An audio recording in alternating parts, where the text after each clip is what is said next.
أعوذ بالله من الشيطان الرجيم. بسم الله الرحمن الرحيم. الحمد لله رب العالمين والصلاة والسلام على رسول الله مولانا محمد مصطفى وعلى آل صحبه وسلم.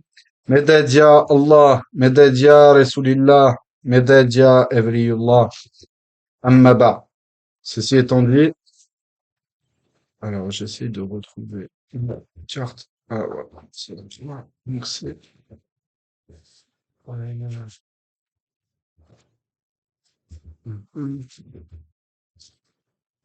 Non, juste, je regarde un peu sur après. Voilà, ça va être là. Alors, on continue notre cours d'aujourd'hui sur l'histoire islamique pour adultes, histoire et civilisation adulte. On est toujours à l'époque des califes Rachidun. Donc là, on va parler des œuvres de Sayyiduna Omer ibn al-Khattab radhiyallahu anhu. Donc sous le khilafat de Omer radhiyallahu anhu, de nombreuses initiatives ont été prises afin de propager l'islam et de consolider les fondements et la structure du pouvoir qui gérait un vaste territoire. Donc, voici quelques exemples parmi les plus importantes tâches réalisées par le calife Omer. Donc, la poursuite des Futuhat sur 3 fronts. Donc, le front perse, au commencement de son khilafa, en l'an 14 de l'Hégire, Omer ibn al-Khattab radhiyallahu anhu ordonna la construction de 2 villes en Irak, Bassora et Koufa, qui sont 2 villes qui ont par la suite donné qui étaient en fait des pôles scientifiques et intellectuels importants la pour la communauté musulmane et qui sont par exemple 2 villes qui au niveau de la langue arabe ont énormément influencé l'étude de la langue arabe. Pour en faire des bases militaires près de l'Euphrate. Donc c'était des ribats, des châteaux. Ça a été pensé comme ça à la base. C'était des ribats, des châteaux aux frontières en fait. Un ribat, c'était ça.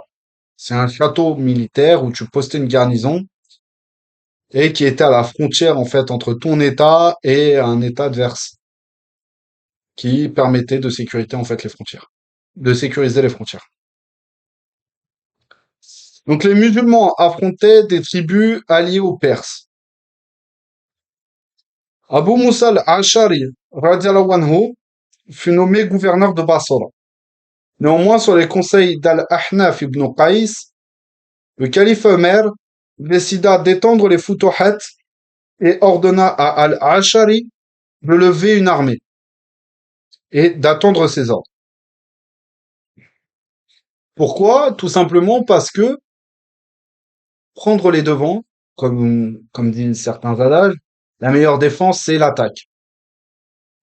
Donc prendre les devants et de continuer les conquêtes de l'Irak pour sécuriser les frontières et affaiblir justement l'empire perse sassanide, même s'il était déclinant à ce moment-là, mais il représentait toujours une force et une menace potentielle pour la sécurité des villes nouvellement conquises et des territoires irakiens nouvellement conquis. Il lui fit ensuite parvenir la liste des chefs des 7 corps d'armée qu'il avait nommés ainsi que la destination de chacun d'eux. Donc, dans un premier point, Al-Ahnaf ibn Qais devait se rendre au Khorasan, et selon certains historiens, cette armée aurait quitté Bassora en l'an 18 de l'Égypte. Donc, là, vous avez la carte en noir et blanc, et je vais vous la montrer maintenant en couleur. Malheureusement, j'ai perdu la page. Alors, laissez-moi juste un petit temps. Voilà. Non, non. Voilà. Donc là, vous avez la carte en couleur. Et de toute façon, je vous enverrai la photo sur le serveur, Inch'Allah. Donc, les Futuhat de l'Irak avec les différents corps d'armée et les différentes armées qui se déplaceront au sein de l'Irak. Donc, les armées sous le commandement de Khalid ibn al-Walid, radiyallahu anhu, Sayfullah, euh, qui se sont déplacés, qui ont eu, donc les Futuhat sous le commandement de Khalid ibn al-Walid, qui ont eu lieu entre Muharram et Safar de l'an 12 de l'Hégire, donc avec les différentes villes prises. Donc, il y a eu Al-Kazima, Al-Ubula, Al-Madar, Al-Walja, Alis, Amrishia, Al-Hira, Al-Anbar, Ain, Ain al-Tamr, Doumat, Al-Jandal et Ar-Ridab. De toute façon, comme je vous ai dit, je vous enverrai la photo.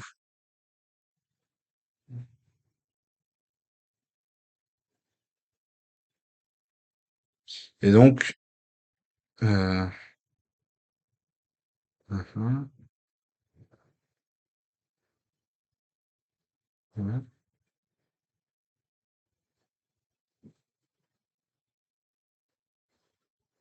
Donc, je vous enverrai la photo, mais en gros, Khalid ibn al-Walid s'occupait plutôt du front ouest de l'Irak, avec comme base de repli Koufa et Najaf, et alors que Saad ibn Abi Waqqas et ses différents généraux, eux, se sont plutôt occupés du front est. Donc, avec les prises de Al-Qadisiyah, Al-Madain, Hulwan, Baquqa, Al-Bawazji, Al-Bawazij, Haran, Ras Al-Ain, Ras Al-Ain, Mardin, Tikrit, Mosul, Al-Ahwaz, Tustar et Nawahan. Nahawand, qui est le front le plus à l'est, qui est le front le plus à l'est qu'il y a eu au moment des conquêtes de l'Irak. De toute façon, comme je vous dirai, je vous enverrai, Inch'Allah, la photo dans le serveur Telegram juste après. Donc, reprenons notre lecture. Donc, Al-Ahnaf ibn Qais, qui qui alla jusqu'au Khorasan. Et donc, certains historiens disent que l'armée sous le commandement de Al-Ahnaf ibn Qais aurait quitté Bassora en l'an 18 de l'Hégire et d'autres en l'an 22. Donc, Al-Ahnaf ibn Qais enchaîna les victoires et entra dans les villes de Tabas, Herat, Marv, Al-Shahijan, Sultan Kala, avant d'envoyer une partie de ses troupes au Nishapur et une autre à Salar, qui fut rejoint par les troupes de Koufa. Ils se dirigèrent vers la ville de Merv-Roud. Finalement, toute la région, s'étendant du Nishapur à la Bactriane, devint musulmane.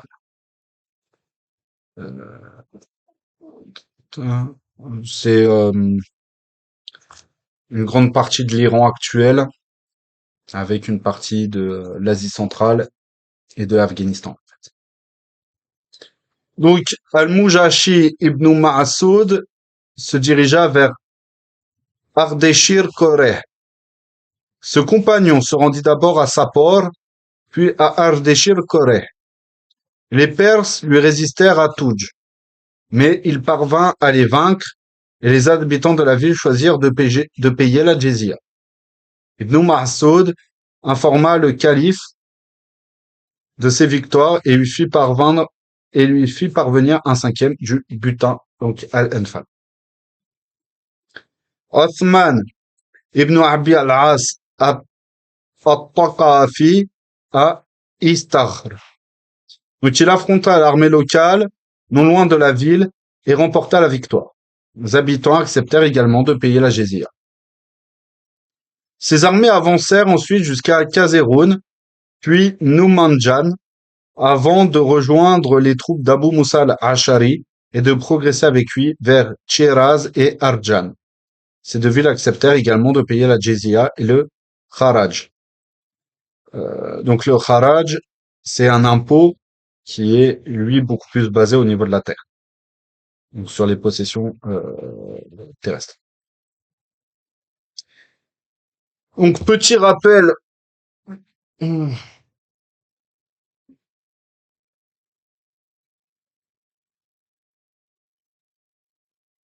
Alors juste un petit instant.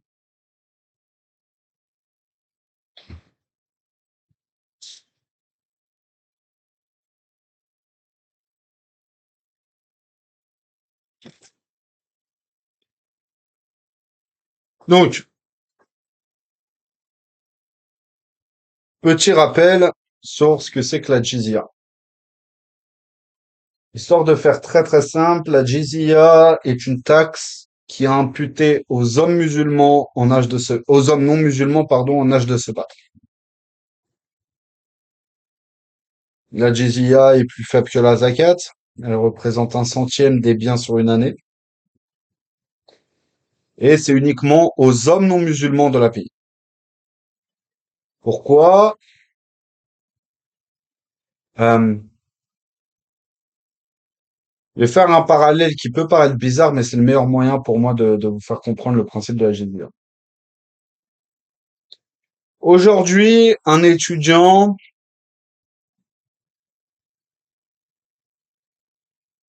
colombien, on va pas prendre un exemple du monde musulman, donc aujourd'hui un étudiant colombien, donc de nationalité colombienne, qui a un titre de séjour en France. Demain, la France rentre en guerre. On va pas lui demander de se battre sous le drapeau français parce qu'il est résident français à ce moment-là, qu'il est sous l'autorité de la République française. C'est un non-sens, il ne va pas se battre pour un pays qui n'est pas le sien. La jizya, c'est le même principe. Tu n'es pas musulman dans un État dont le gouvernement est musulman. Donc, bien sûr, en tant que non-musulman, le gouvernement est dans l'obligation aussi de te défendre, tout comme n'importe quel sujet, qu'il soit musulman comme non musulman d'ailleurs, du royaume. Sauf que vu que tu n'es pas musulman, tu ne te bats pas dans le même objectif dans le même objectif que des musulmans. Pourquoi? Parce que les musulmans se battent, eux, avec l'intention de réaliser euh, une œuvre pieuse, une œuvre divine, un acte d'adoration.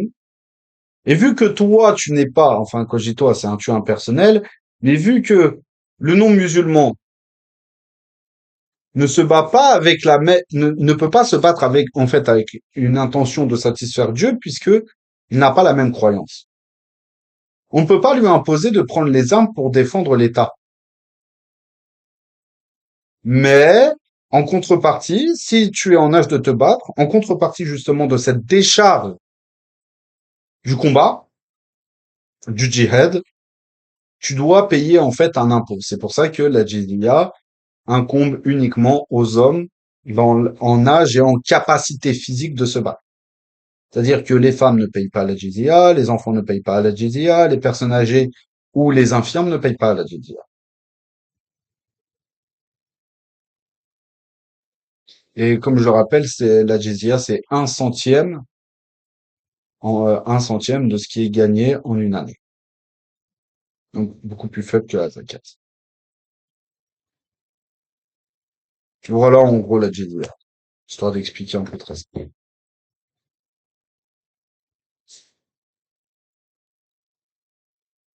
Donc Sariya, donc ça c'est un autre commandant, donc Sariya ibn Zanim al-Kinani à Fassa et à Dar Abjarad. Alors qu'il combattait une armée de soldats kurdes qui lui résistaient près de Fassa et de Dar Abjarad, Omer ibn al-Khattab, qui était monté sur le minbar à Médine, s'exclama: Ô Sariya, la montagne, la montagne. Par la volonté d'Allah, Sariya ibn Zanim entendit ces paroles et guida son armée vers une montagne proche en protégeant ainsi ses arrières avant de vaincre ses ennemis. Donc, en gros, Omar ibn al-Khattab radiyallahu anhu était à Médine, capitale de l'Empire islamique à ce moment-là. Il voit de ses yeux le danger que vivait son armée à ce moment-là de la bataille. Et eux, ils sont dans le nord de l'Irak. Alors, Fassa et Dar al-Abjal. Je vais essayer de le trouver dans les cartes.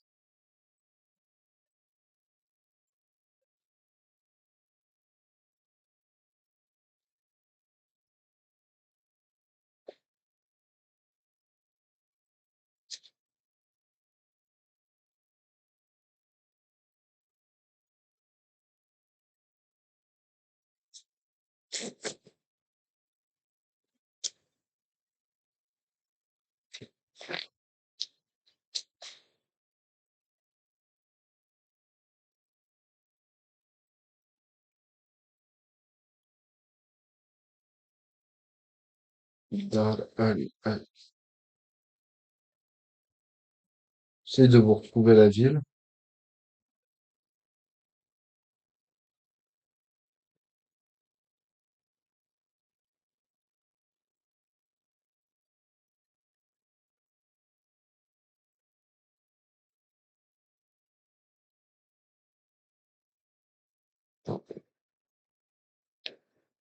Fassa, Dar al-Abjal.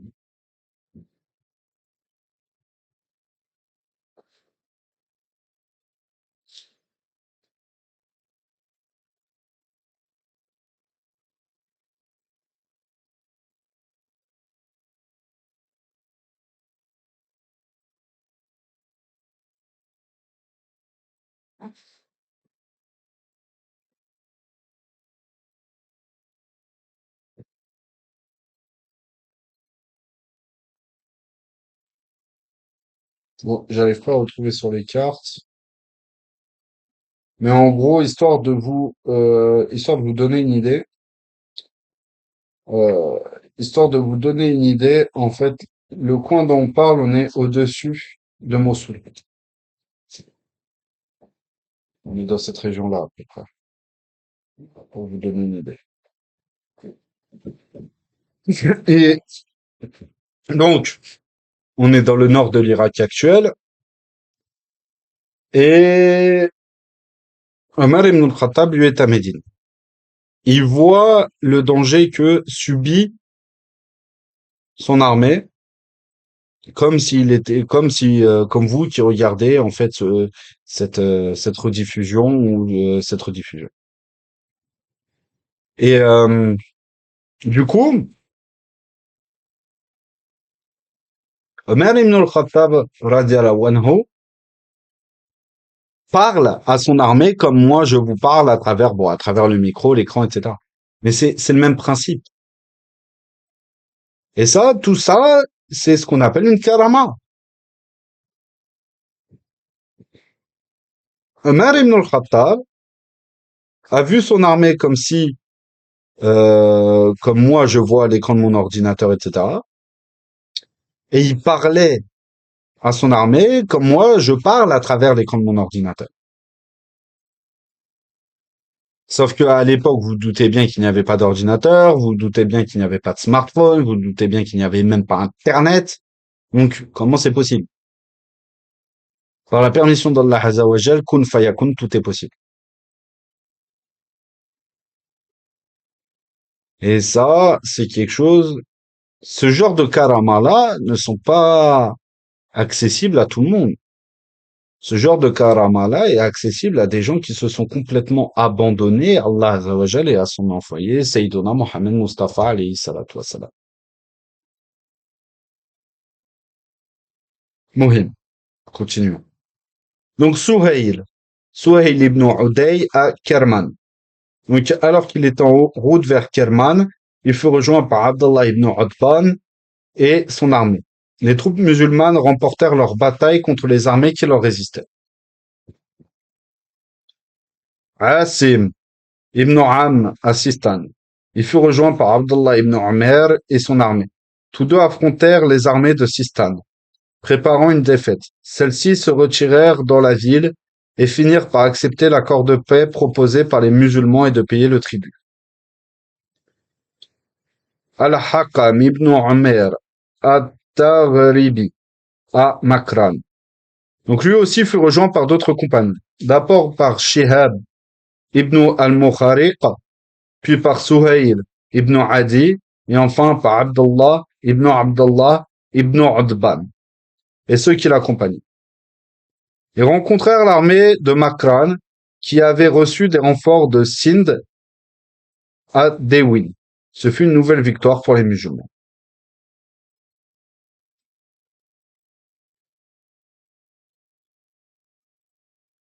Donc sur le front perse, ce qu'il faut comprendre, c'est que sur le front perse, les troupes musulmanes volèrent de victoire en victoire,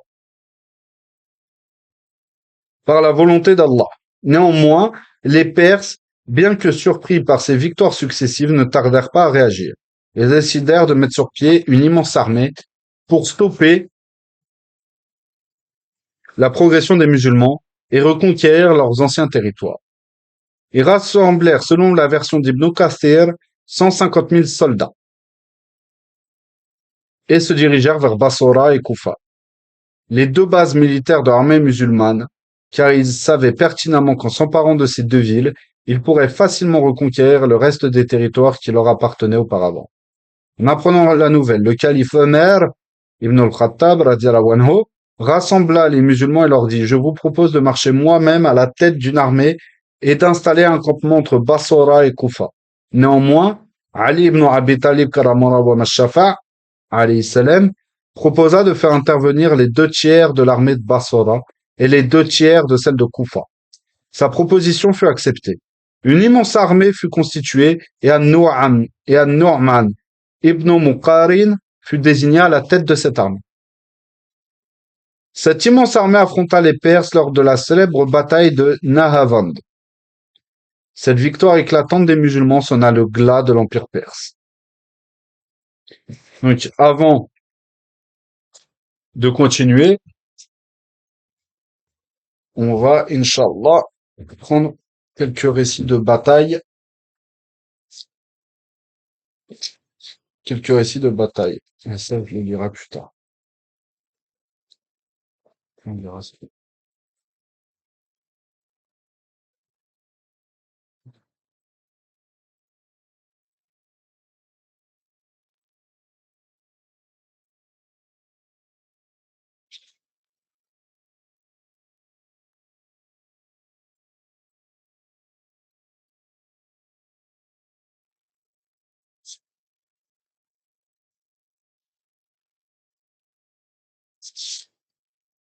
Mashallah. Mashallah.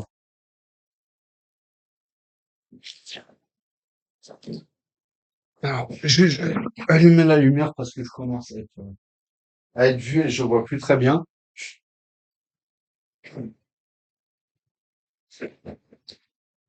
Donc, on va parler de, Inch'Allah, de quelques batailles qui a eu lieu en Perse. Un peu plus en détail.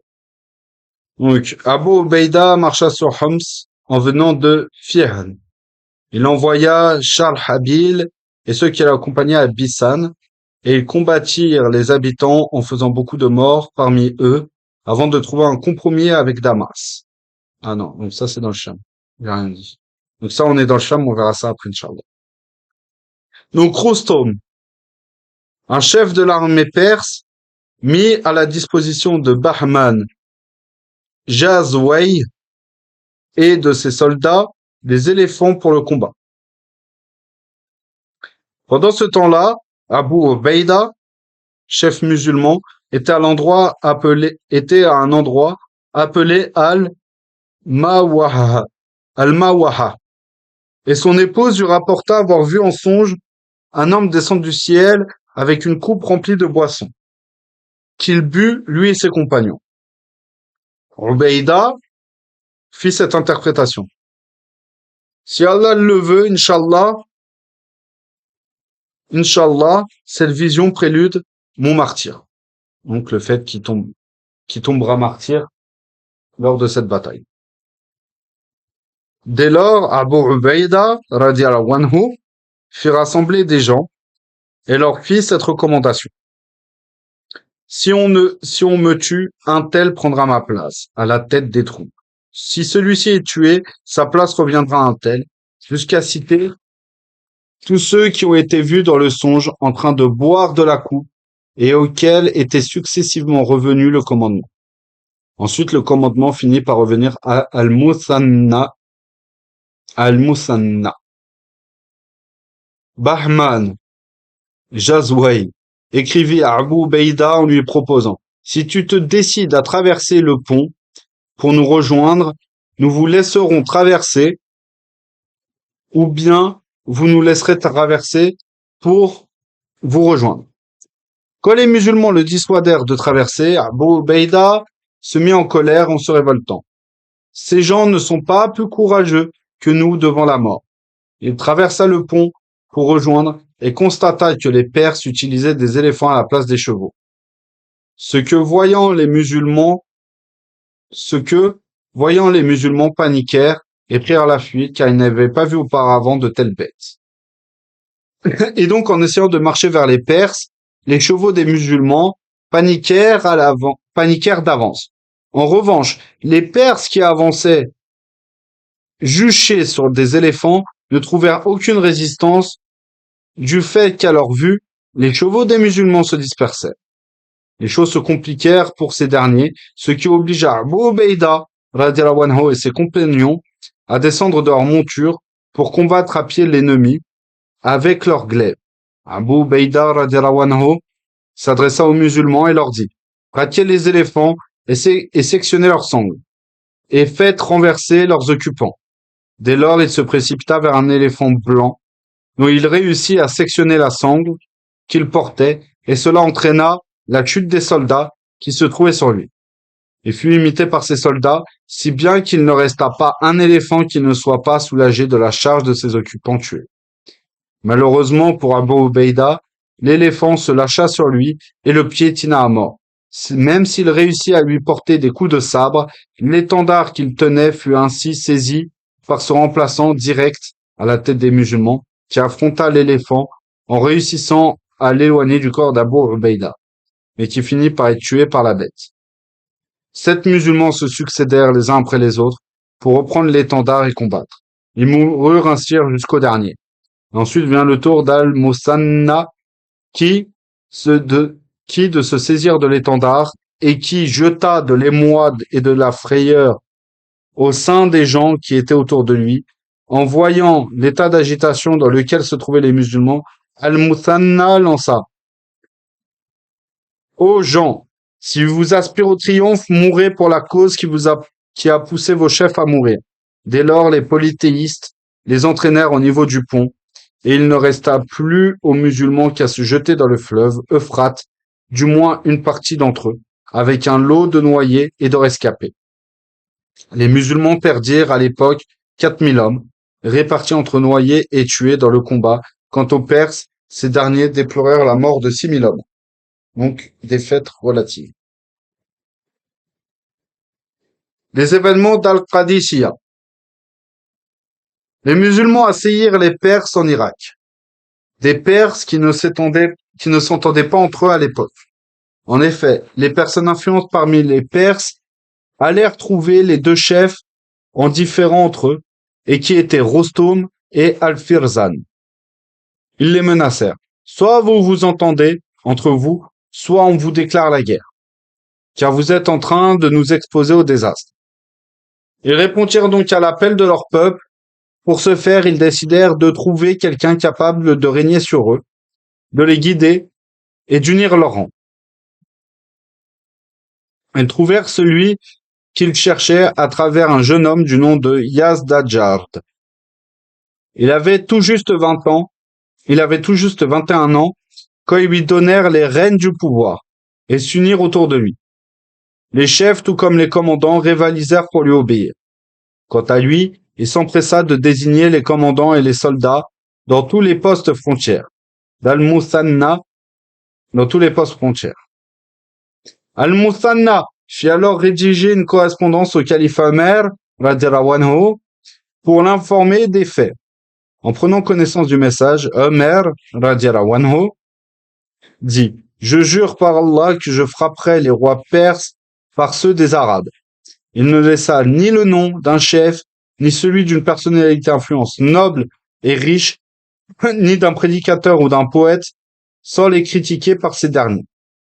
Omar ibn al-Khattab les critiqua par des personnalités imminentes.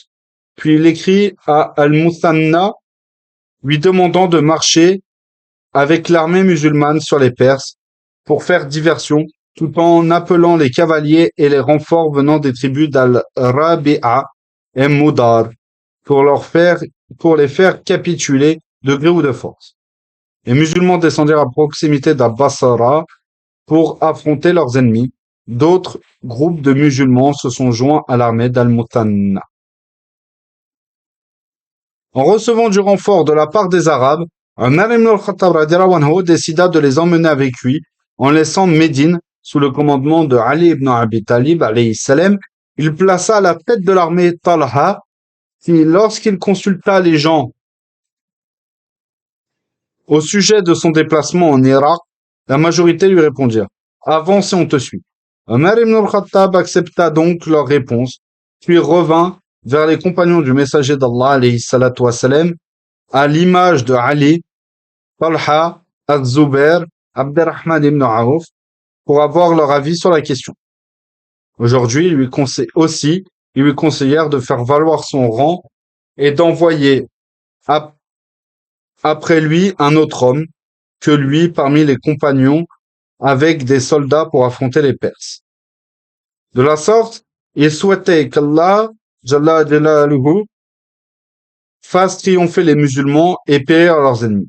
Omar ibn al-Khattab radiallahu anhu trouva l'idée ingénieuse. Pour cela, il désigna Sa'd ibn Abi Waqqas, à qui il attribua le commandement de l'armée musulmane pour livrer la guerre aux Perses en Irak, tout en recommandant ceci: Ô Sa'd, ne t'attends pas à ce qu'on dise de toi que tu es l'oncle maternel du prophète alayhi salatu wassalam et son compagnon. Allah Jalla Jalaluhu n'efface pas le péché par le péché, mais il efface le péché par le bienfait devant Allah Jalla Jalaluhu. Seul compte l'obéissance à son égard. Il n'y a pas de place aux relations. Ce que tu as vu le prophète alayhi salatu wassalam appliquer, et fais-le en faisant preuve de patience. Applique ce que tu as vu le prophète Mohammed alayhi salatu wassalam appliquer, et fais-le en faisant preuve de patience. Quand on voit ces conseils, ne vous posez pas la question de pourquoi Omar ibn al-Khattab radhiyallahu anhu avait des karamats tels qu'on a vu tout à l'heure. Ne vous posez pas ce genre de questions, en fait. Enfin bref.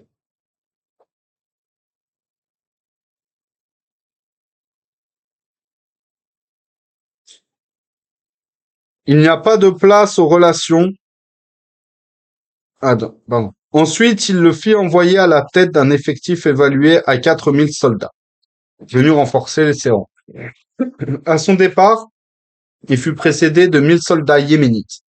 Ainsi, Saad ibn Abi Waqqas radhiyallahu anhu prit la route pour aller affronter les Perses.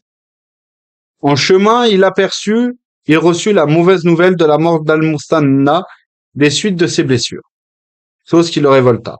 L'armée d'Al-Muthanna est évaluée à 3000 hommes, alors que 4000 autres arrivaient des Banu Asad.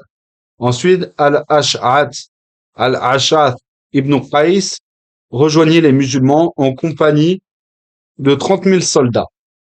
Saad, quant à lui, mobilisa les escadrons et se mit à la tête de chaque groupe de 10 soldats.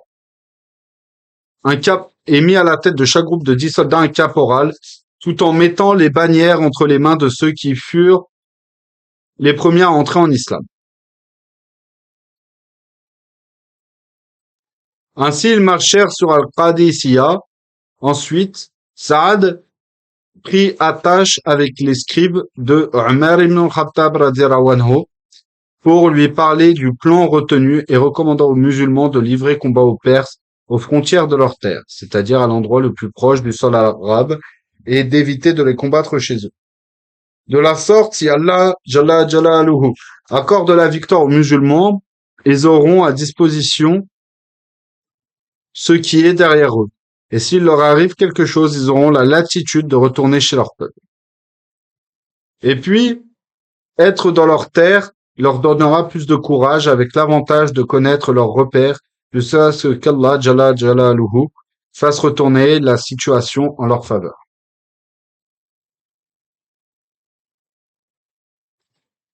Omar ibn al-Khattab radiyallahu anhu écrivit alors à Abu Ubaïda radiyallahu anhu en lui demandant de diriger vers l'Irak les Irakiens et ceux qui avaient choisi de les rejoindre. En arrivant à Al-Qadisiyah, Saad y demeura pendant un mois en lançant des incursions en direction d'Al-Anbar et ses environs pour surveiller les mouvements des Perses et les intimider si besoin. Lorsque Yazdajrad apprit la nouvelle selon laquelle les musulmans venaient de fouler une partie située entre Al-Hira et l'Euphrate, il convoqua Rustum et le poussa à affronter ces derniers. Ce dernier hésita à le faire en lui disant: ce n'est pas une solution, il faut envoyer l'armée par groupes successifs. Donc chose que refusa Yazdajrad, qui insista pour que Rustum parte au combat. Donc celui-ci s'exécuta et établit son campement à l'endroit appelé Sabat. Saad envoya alors une correspondance à Umar ibn al-Khattab radiyallahu anhu pour le mettre au courant de la situation. Umar ibn al-Khattab radiyallahu anhu lui répondit ceci: ne tiens pas compte de ce qu'on te dit sur eux. Sollicite l'aide d'Allah Jalla Jalaluhu et compte sur lui, envoie vers eux des hommes persuasifs et patients pour l'appeler à l'islam. Ils finiront par s'affaiblir par la grâce d'Allah Azza wa Jalla. Dès lors, Saad envoya un groupe de musulmans connus pour leur esprit persuasif afin de discuter avec les Perses sur ce sujet. Pour ce faire et choisir Yazdajrad au lieu de Rustum. Des gens se rassemblèrent autour d'eux et se mirent à regarder en leur direction, et celle de leurs chevaux. Yazdajrad se dit à son interprète: demande-leur la raison qui les a poussés à venir ici et à nous envahir. Ils ont profité du différend entre nous pour oser nous défier. Al-Nu'man ibn al-Muqarin parla au nom des musulmans et dit: de par sa miséricorde, Allah Azza wa Jal nous envoya un messager, alayhi salatu wassalam, doté de telle et telle qualité. Il nous a appelés à telle et telle chose et nous a promis ceci et cela.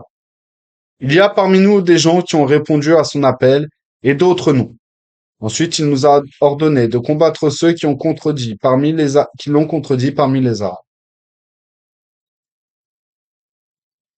Ceux qui l'ont suivi sont de deux catégories: par contrainte, mais ravis, et par obéissance accrue. En nous rassemblant autour de lui, on a su alors les faveurs dont il était porteur.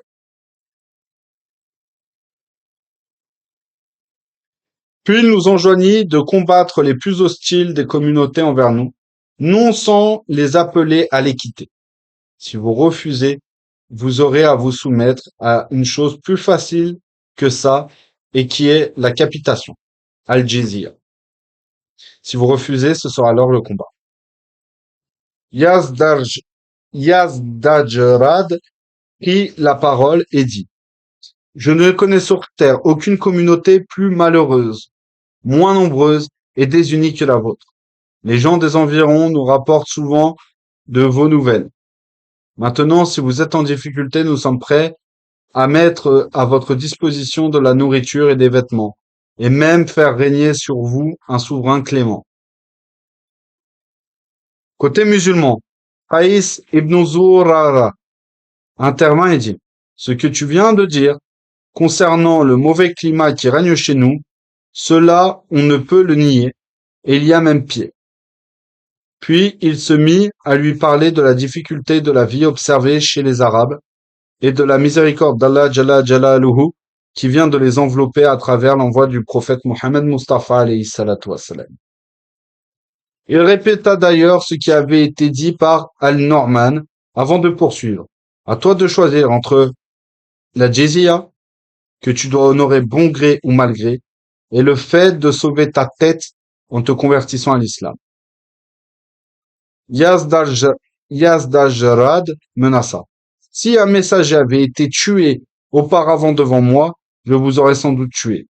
Avant de poursuivre, retournez auprès de votre compagnon et faites-lui savoir que je vais vous envoyer Rostom avant de vous atterrer dans la fosse d'Al-Qadisiyah.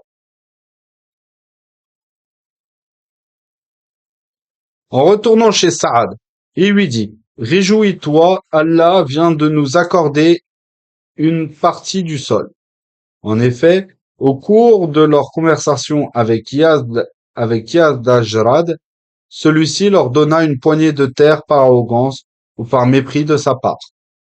Ensuite, Yazdajrad envoya ses troupes à Al-Hira pour traquer les musulmans, imités par Rustum, qui prit la direction de Sabat pour affronter ces derniers, c'est-à-dire les musulmans. Après avoir su que Saad venait de déplacer ses troupes dans les zones cultivées de l'Irak, Rustum envoya les Perses pour le contrer. En apprenant cela, Saad envoya en renfort Asim ibn Ammar en le voyant arriver et devant la panique de leurs chevaux, les Perses prirent la fuite.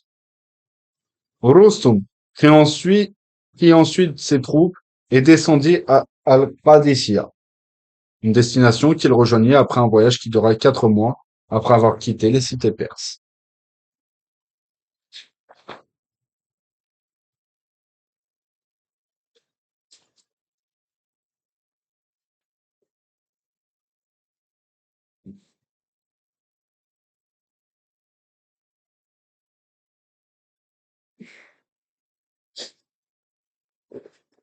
Omer ibn al-Khattab radiallahu anhu avait au préalable écrit à Saad pour lui recommander de faire preuve de patience et d'être prêt à rivaliser avec l'ennemi.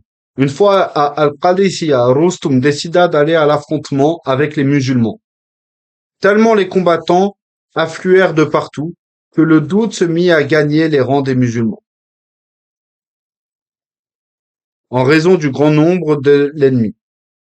Dès lors, Rustum envoya un message à l'un des commandants musulmans, du nom de Zahra, pour lui proposer un compromis, en lui faisant savoir ceci: vous étiez nos voisins, on vous traitait convenablement et on vous protégeait. Il se mit donc à rappeler leurs faveurs envers les Arabes. Mais Zahra lui répondit: nous ne sommes pas comme eux. Nous ne sommes pas venus jusqu'ici pour des raisons purement matérielles. Notre préoccupation et notre aspiration portent sur la vie future. Certes, on ne nie pas que tu viens de dire à notre sujet ce qu'Allah Jalla Jalaluhu envoie parmi nous un messager qui nous appela à obéir à son Seigneur, et on l'a fait. Lorsque Rustum l'interrogea au sujet de cette religion, c'est-à-dire l'islam, il lui répondit: il s'agit de formuler les 2 professions de foi, ash-shahada, une religion qui fait sortir les gens de l'adoration des créatures vers l'adoration du Créateur, c'est-à-dire Allah Jalla Jalaluhu.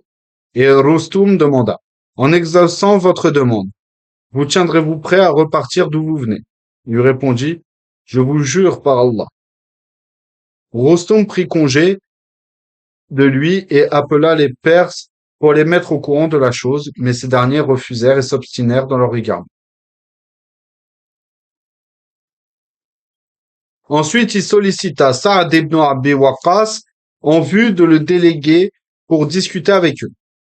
Il leur envoya Al-Rabi' ibn Amir. En se présentant, ce dernier fut retenu sur un pont. Le temps d'informer Rustum de son arrivée, celui-ci était assis sur un divan d'or, embelli de coussins et d'oreillers faits de la même matière. Il laissa entrer Ar-Rabi', qui apparut sur son cheval, l'épée enveloppée dans un simple morceau de tissu et sa lance attachée tout juste par une bande. Il s'avança jusqu'à fouler le tapis avec son cheval, se fichant complètement de leurs luxueux meubles. Même s'ils ne le rappelèrent pas à l'ordre, ils trouvèrent son geste comme étant une marque de mépris à leur égard. Une fois devant Rustum, il prit place à même le sol, planta sa lance dans le tapis et dit: Nous, on s'abstient de s'asseoir sur vos décors. L'interprète lui demanda: Qu'est-ce qui vous a amené alors? Il répondit: Allah nous envoie pour faire sortir ses serviteurs de l'étroitesse de ce bas monde à sa largesse, de l'injustice des religions à la justice de l'islam. Il nous envoie pour transmettre sa religion à ses créatures. Celui qui l'accepte, c'est-à-dire l'islam, nous l'accepterons de lui, et nous le laisserons tranquille sur sa terre. En revanche, celui qui la refuse, nous le combattrons jusqu'à accéder au paradis ou triompher. Et Rustum demanda. Quand il dit accéder au paradis, c'est tomber en martyr. Donc Rustum demanda: Pourriez-vous nous accorder du temps pour qu'on puisse voir ce qu'il y a lieu de faire? Il répondit oui, et lui accorda 3 jours. Rustum alla retrouver des personnalités influentes de son peuple, et leur fit cette réflexion. Avez-vous déjà entendu des paroles aussi bonnes et aussi claires que celles de cet homme? Il lui répondit: Il n'en est pas question de suivre la religion de ces chiens, en parlant des Arabes. As-tu vu ces vêtements? As-tu vu les vêtements qu'ils portent sur eux? Il leur lança: Malheur à vous. Ne tenez pas compte des vêtements, mais tenez compte de l'opinion, de la parole et du comportement. Les Arabes ne sont pas comme vous. Ils donnent de l'importance aux valeurs humaines et font fi des vêtements, c'est-à-dire qui vont au-delà de l'apparence. Et ensuite, Rostom sollicita Saad pour leur envoyer un autre homme pour négocier. Il leur envoya Hudayfa ibn Mihsan, qui fit comme le premier. Lui aussi ne descendit pas de son cheval, il parla et répondit comme son prédécesseur avant de repartir. Non content de tout cela, Rostom chercha auprès d'un autre. Il en trouva un en la personne d'Al-Mughira ibn Shu'ba. En arrivant à leur hauteur, il les trouva installés dans des beaux décors faits de mobilier luxueux. Puis lorsqu'il prit place sur le divan de Rostom, ils bondirent sur lui pour le faire descendre. Aussi il lança: On nous rapportait sur vous des choses qui font rêver les gens, alors que je ne vois pas d'aussi stupide peuple que le vôtre. Nous sommes un peuple arabe dont les membres ne se réduisent pas à l'esclavage les uns les autres.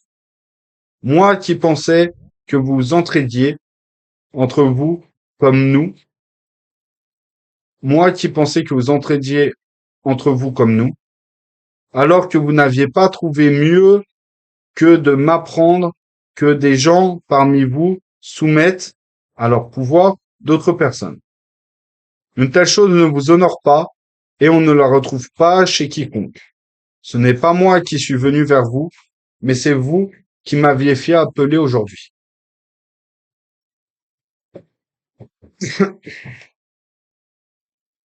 Salam alaikum.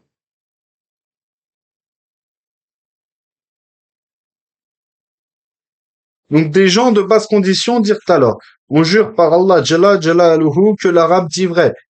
Pour leur part, les notables lancèrent: On jure par Allah qu'il vint de dire des paroles susceptibles d'attirer vers eux nos esclaves.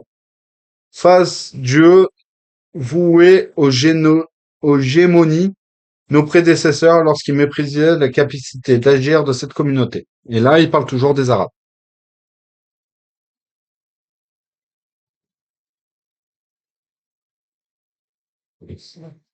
Alaykoum salam.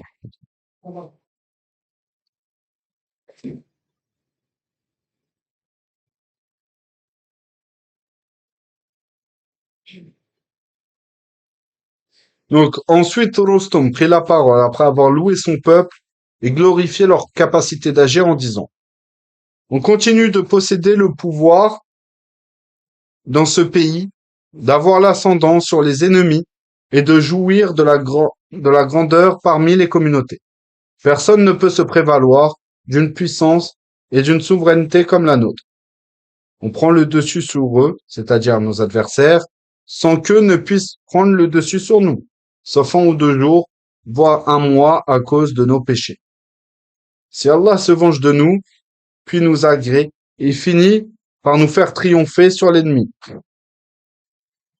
Puis on ne connaissait pas d'aussi piètre communauté que la vôtre. Vous êtes connus pour votre austérité et votre vie de misère. Vous nous sollicitiez quand votre pays endurait une sécheresse et on vous mettait à votre disposition des denrées alimentaires, à l'image des dattes et de l'orge, avant de vous reconduire chez vous. On savait que la chose qui vous poussait à faire cela résidait dans la vie difficile que vous meniez chez vous. Je veux offrir à votre émir des vêtements, des mules, ainsi qu'une somme d'argent équivalent à 1000 dirhams, et j'offrirai à chacun de vous une charge de date, puis repartez chez vous car je n'ai pas envie de vous combattre.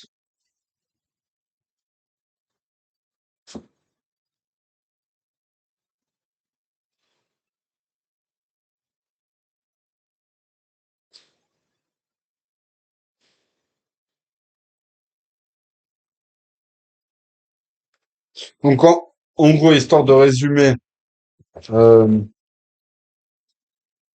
résumer avant d'attaquer la bataille, par 3 reprises,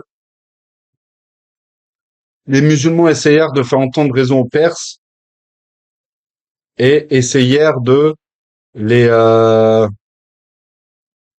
appeler à l'islam.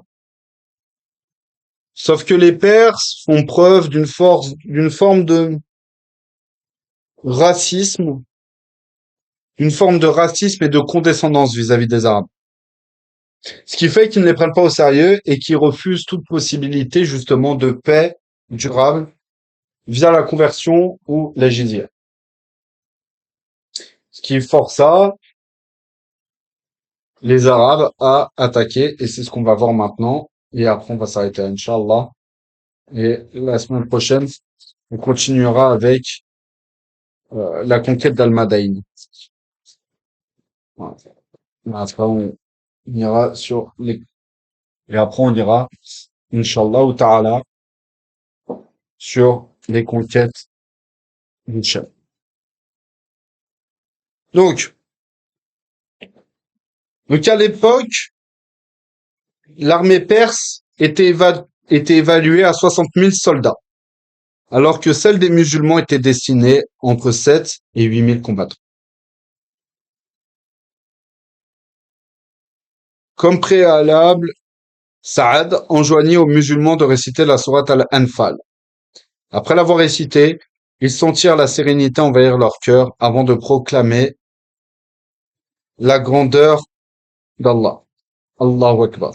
Donc les takbirs à 4 reprises et de déferler sur l'ennemi, ouvrant ainsi les hostilités. Un combat intense mis aux prises les éléments des 2 parties belligérantes, c'est-à-dire les Perses et les musulmans. Dans leur confrontation face aux musulmans, dont les chevaux prirent peur et s'enfuirent, les mettant ainsi dans une mauvaise posture. Mais par la grâce d'Allah Jalla Jalaluhu, qui les raffermit dans leur position, en les comblant de son soutien et de son appui, ils prirent d'assaut les éléphants, qu'ils réussirent à massacrer à coups de sabre. Un spectacle qui ébranla les armées perses, qui ne durent leur salut qu'à la fuite et la mort de milliers de leurs soldats. Au lendemain de ce premier jour de combat appelé le jour d'Armat, Saad chargea des gens de ramasser les morts tombés au champ d'honneur et de transporter les blessés de façon à les placer entre les mains des femmes pour leur prise en charge médicale. Parce que comme on l'avait vu là à plusieurs reprises, les femmes accompagnaient les hommes sur le champ de bataille. Elles étaient plus euh, cantonnées à des tâches médicales, infirmières ou des tâches de gestion, d'organisation, faire la cuisine, etc. Mais les femmes effectivement étaient présentes sur les champs de bataille. Pas directement sur le champ de bataille, mais étaient au niveau des différents campements pour justement assurer le soutien,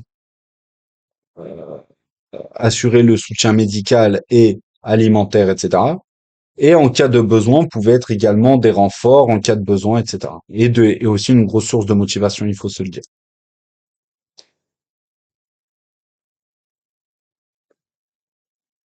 Donc les combats se poursuivirent. Le deuxième et le troisième jour, dans la nuit, porta l'appellation d'Al-Harir, et au cours de laquelle tombèrent 2000 musulmans contre 10 000 polythéistes. Il fallut recourir aux femmes et aux enfants pour creuser les tombes et pouvoir enterrer les martyrs. Quant aux morts parmi les polythéistes, leurs dépouilles jonchaient les deux parties. Arriva alors le quatrième jour quand les combats gagnèrent en intensité, au cours duquel les compagnons réussirent à exterminer les éléphants et leurs occupants.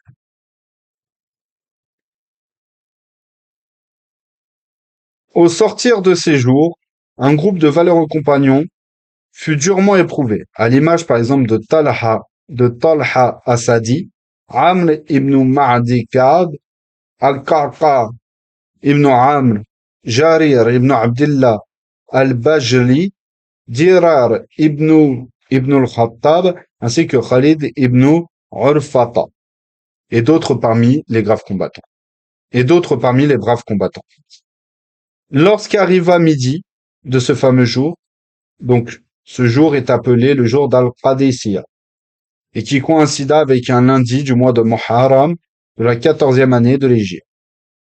Un vent violent se leva, si bien qu'il emporta tout sur son passage, les tentes dressées par les Perses, et arracha de sa place le divan de Rostom. Devant le spectacle qui s'offrait à lui, Rostom monta sur sa mule et se sauva. Néanmoins, il finit par être rattrapé par les musulmans, qui eurent raison de lui. En effet, un valeureux combattant musulman du nom de Hillel prit d'assaut son divan et le tua avant de le décapiter et de lancer en direction des gens: Je jure par le Seigneur de la Kaaba que je viens de tuer Rostom. Les musulmans réussirent aussi à tuer un chef du nom de Galinius, qui était à la tête de l'armée perse.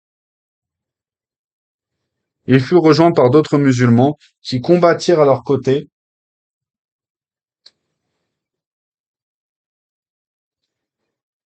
en lacérant mortellement les ennemis avec leurs épées. Ils tuèrent ce jour-là 30 000 Perses qui s'ajoutèrent à 10 000 épées. Ils tuèrent ce jour-là 30 000 Perses qui s'ajoutèrent à 10 000 autres tués auparavant. Côté musulman, ceux-ci déplorèrent la mort de 2500 combattants au cours de ces différentes batailles. Ensuite, les vaincus furent traînés par les musulmans jusqu'à la cité de leur roi Madain, qui abritait le palais de Khosrow. Lors de l'épisode d'Al-Qadisiyah, les musulmans mirent la main sur une grande quantité de biens matériels et d'armements en guise de butin de guerre, dont l'on préleva à chacune des prises le cinquième, qui fut immédiatement envoyé à Emir al-Mu'minin, c'est-à-dire Omar ibn al-Khattab radhiyallahu anhu, avec la bonne nouvelle de la victoire. Et Omar ibn al-Khattab ne rata aucune occasion à Médine pour aller aux nouvelles d'Al-Qadisiyah, et ce, en se mettant à interroger tout voyageur rencontré sur son passage.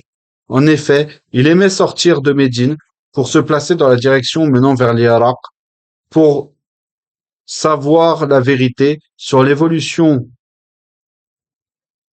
des combats entre les musulmans et les polythéistes. Encore une fois, Omar ibn al-Khattab radhiyallahu anhu fut à l'affût et vit apparaître de loin un cavalier à la rencontre duquel il s'empressa d'aller pour lui demander des nouvelles sur le cours des événements d'Al-Qadisiyah. Et l'homme lâcha. Allah Jalla Jalaluhu vient d'accorder la victoire aux musulmans à Al-Qadisiyah. Et les musulmans ont mis la main sur un important butin. Le coursier dit cela sans pour autant connaître l'identité de son interlocuteur, c'est-à-dire Omar ibn al-Khattab radhiyallahu anhu, qui continua pourtant à marcher à pied en train de suivre le cavalier. Arrivé à proximité de Médine, les gens se mirent à saluer Omar par son statut, c'est-à-dire d'émir al-Mu'minin. Ce fut à ce moment, donc c'est-à-dire il appelait émir al-Mu'minin, émir al-Mu'minin. C'est à ce moment-là que le cavalier sut que son interlocuteur n'était autre que Omar ibn al-Khattab, émir al-Mu'minin. Aussi il lui dit, qu'Allah Jalla Jalaluhu t'accorde sa miséricorde. Pourquoi ne m'as-tu pas informé de ton statut de calife? Et Omer, radiallahu anhu, lui répondit, ne sois pas dans la gêne, mon frère.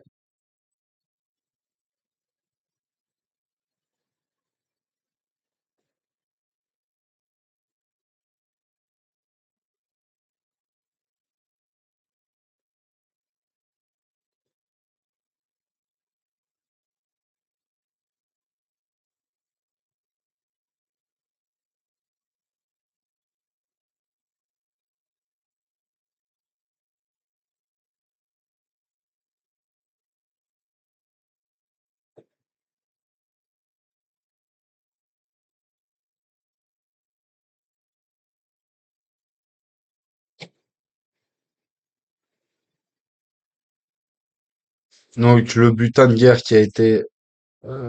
rapporté, euh, qui a été rapporté est suffisamment conséquent pour améliorer le, l'équipement militaire et enrichir le califat de Omar ibn Khattab radiallahu anhu. Et au même moment, en fait, Saad ibn Abi Waqqas attrapa des furoncles et une, un problème au niveau du nerf sciatique qui l'empêcha en fait de participer complètement aux batailles. Il ne pouvait même pas s'asseoir il ne pouvait même pas s'asseoir sur son cheval. Mais il participa à Jaws comme il a pu, obtenu quand même quelques, obtenu quand même quelques blessures qui permit en fait aux gens d'accepter ses excuses, de ne pas s'être battus, on va dire à pleine puissance entre guillemets. Et donc on s'arrête là pour aujourd'hui et la semaine prochaine on verra la conquête d'Al-Madain et de Jalula et après on continuera avec les batailles du Shem Inch'Allah. Donc subhanaka Allahumma wa bihamdik ashhadu an la ilaha illa ant astaghfirullah wa atubu ilayk. بسم الله الرحمن الرحيم والعصر إن الإنسان لفي خسر إلا الذين آمنوا وعملوا الصالحات وتواصوا بالحق وتواصوا بالصبر اللهم صل على سيدنا محمد عدد ما في علم الله صلاة دائمة بدوام ملك الله سبحان ربك بعزة ما يصفون وسلام على المرسلين والحمد لله رب العالمين الفاتحة.